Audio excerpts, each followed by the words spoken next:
AITA for breaking my deathbed promise to my wife to take care of her daughter with Down syndrome? I, 55M, just lost my wife, 56F, to cancer. My late wife's entire life was about her 30-year-old daughter, who suffers from Down syndrome and has never and will never have the ability to live independently. Nor will she ever have the ability to ever exercise any real amount of emotional impulse control. And before you all start in on the evil stepdad who doesn't care to understand line of thinking, I want to add that I have been in her life since she was 5 and spent years fearing the day where she was physically developed to the point where punches, scratches, and thrown things were a real threat. Once that happened, all of my wife's friends stopped visiting our house. One of them even said that her uncle deals with vicious dogs for a living, and she feels safer around his workplace than at our house. I many times have ended up needing to go to the doctors for the crime of sitting in the same room as my stepdaughter and having her attempt to pound my head in, throw a heavy object at me, or try to choke me after I had fallen asleep. My late wife was the only one who could reliably calm her down.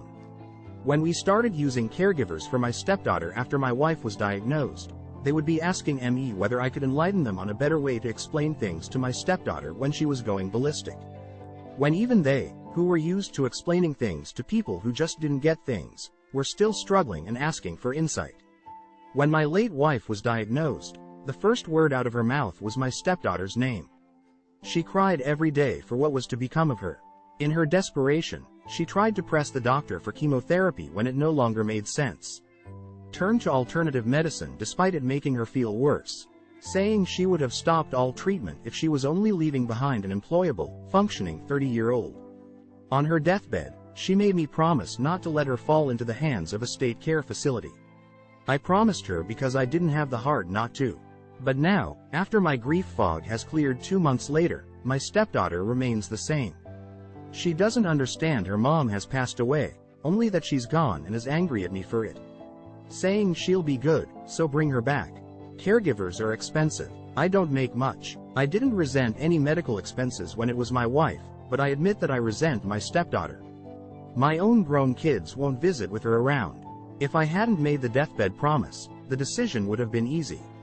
And finally, I made the decision that I needed to put her in a state-run facility, as even with my wife leaving me everything, I couldn't afford anything better. Now family are calling me the evil stepdad and a mother's worst nightmare. AITA, share your thoughts and don't forget to like, follow, share, and comment at Reddit_bros for more Reddit stories.